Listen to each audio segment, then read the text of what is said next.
All right, welcome back. Sweet. So let's talk about old stuff. How did we figure out the Earth was 4.5 billion years old? So remember, the rocks on Earth don't really get us there. Due to geologic alteration, plate tectonics, recycling of materials, weathering and erosion, blah, blah, blah, blah.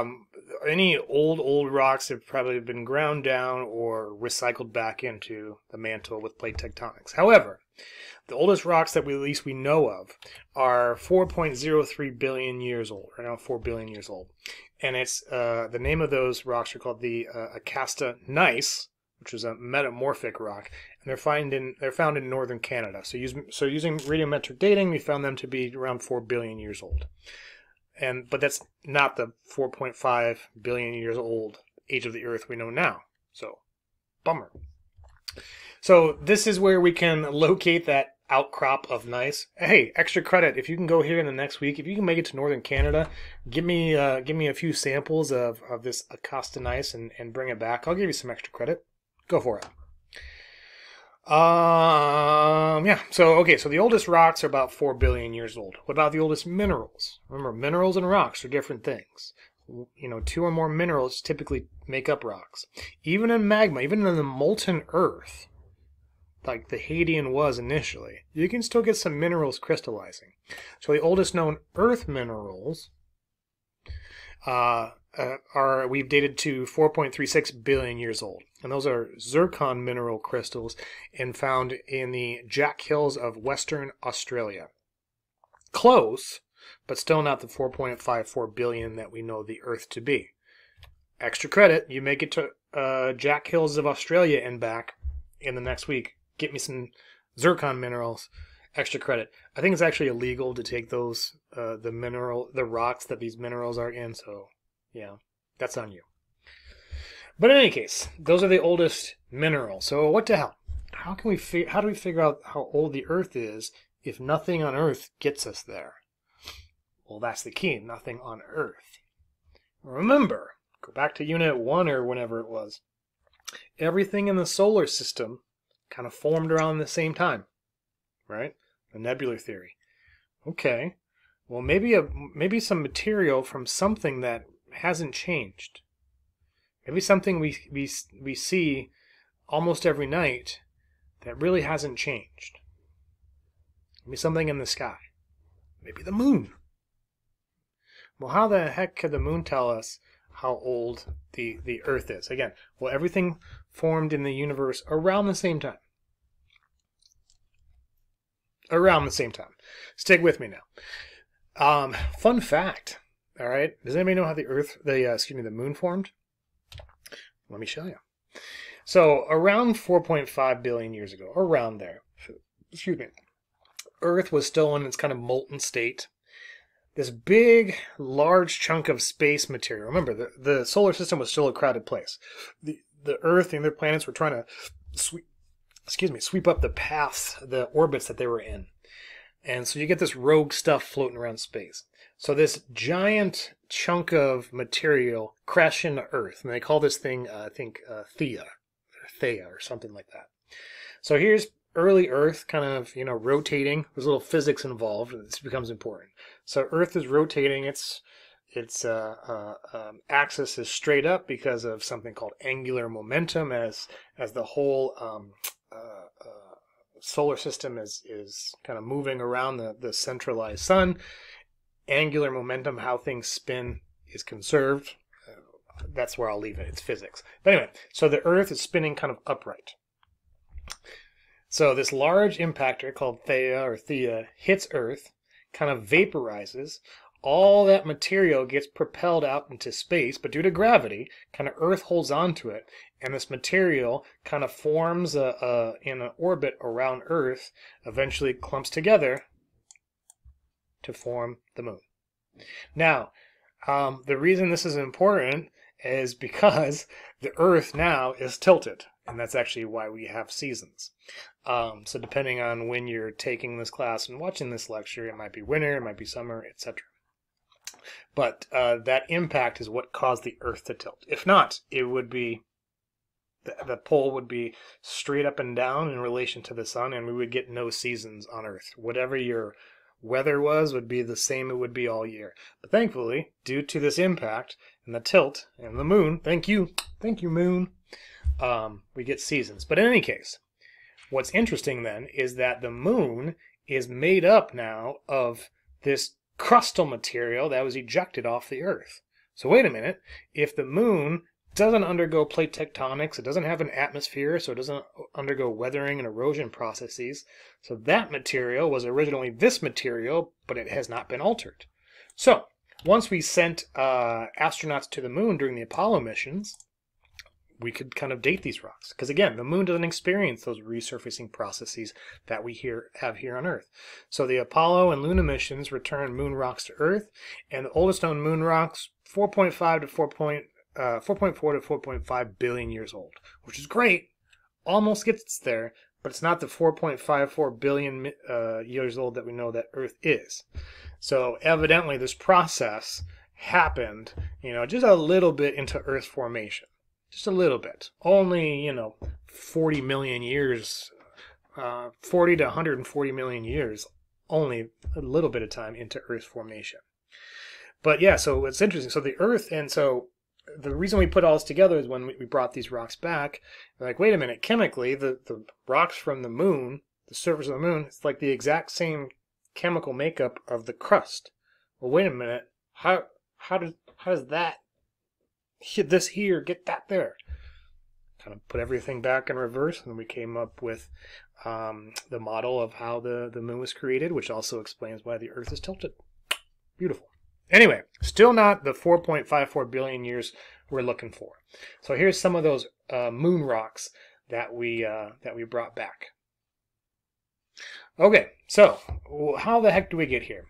So here's a timeline of how we date the Earth. So talking about salt concentration, James Hutton, Darwin in here, Lord Kelvin with his idea of cooling Earth, John Jolly again with the idea of salt concentrations. And then comes the discovery of radioactivity and Marie Curie and showing the flaw in Kelvin's idea, and then being able to come up with the technology to kind of understand radioactive decay and analyzing it and calculating ages based on that decay. And it wasn't until 1953 that a scientist by the name of Claire Patterson got the current estimate for Earth of 4.54 billion years based on radiometric dating of a meteorite. A meteorite. Not anything from Earth, not anything from the moon, a meteorite. So meteorites contain unaltered material from the formation of the solar system, the very beginnings of the solar system. Remember, there's still stuff floating around in the solar system that never kind of clumped together with a larger planet. There's a whole asteroid belt in between Mars and Jupiter. That stuff never really coalesced. It's just how it formed in the beginning of the solar system is how it formed. So that stuff, if we can date that stuff, then we can date, the age of the solar system when everything formed, thus the age of the Earth, the age of Mars, the age of Jupiter, the age of all the stuff. All right?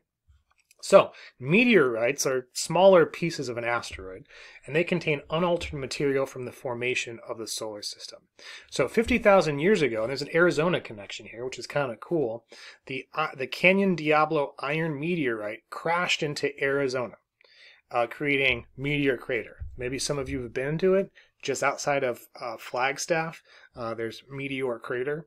If you're ever up in Flagstaff, check it out. It's a good little few hour, half day thing. It is just a big hole in the ground. It's a little expensive for what it is, but it's cool.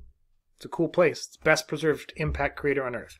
But in any case, 50,000 years ago is when an asteroid or a meteoroid kind of crashed into that area, creating that large impact.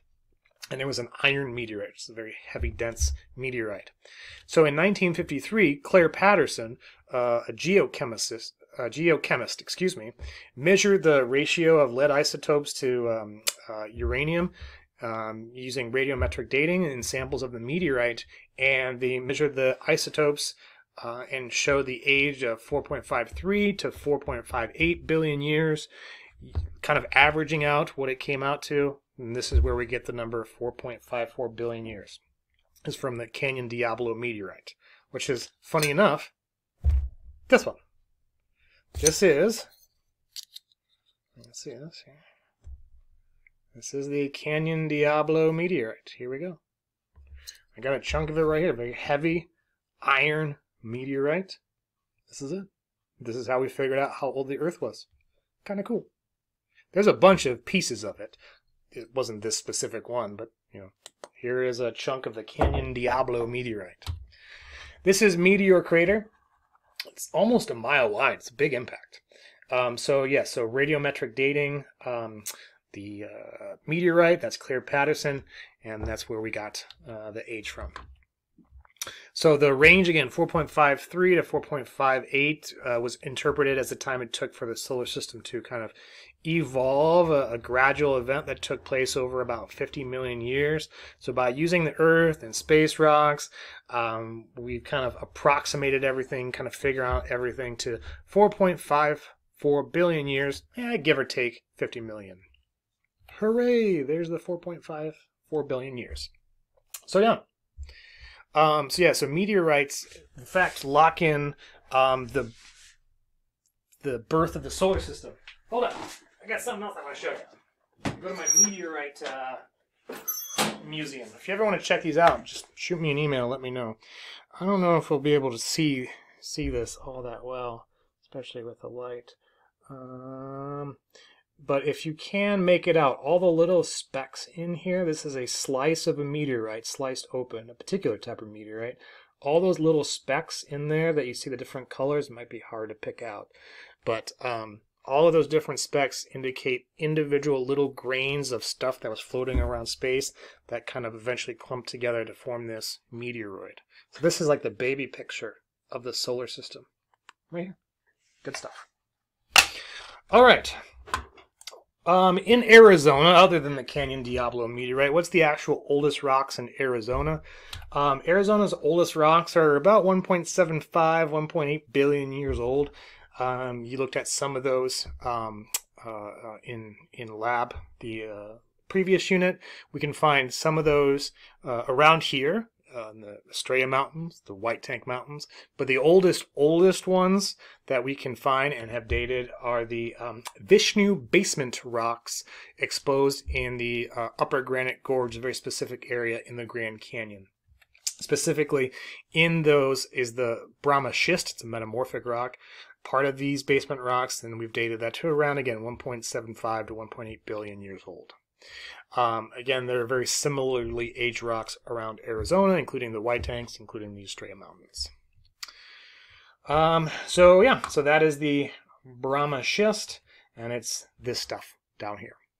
So, kind of the principle of superposition. You go to the Grand Canyon, where's the oldest stuff? Down at the bottom. And what is that stuff? In this case, it's metamorphic rock in a particular area. It's the Brahma schist, almost 1.8 billion years old. Oh, look, you can go. You can touch it. All right, folks, before we get out of here, I mentioned in a previous video that that was the only number in the code, which is true. So I'm going to give you another part of the code. It is the letter B. It is the letter B. You got me? The letter B. So take the number and then the letter B. That's the code. So it'll have a number and a letter. And that letter, again, is the letter B. B as in boy. B as in Bravo. Yeah. All right. That's it. So we'll pause there. If you have any questions, let me know. Until next time, I will see you.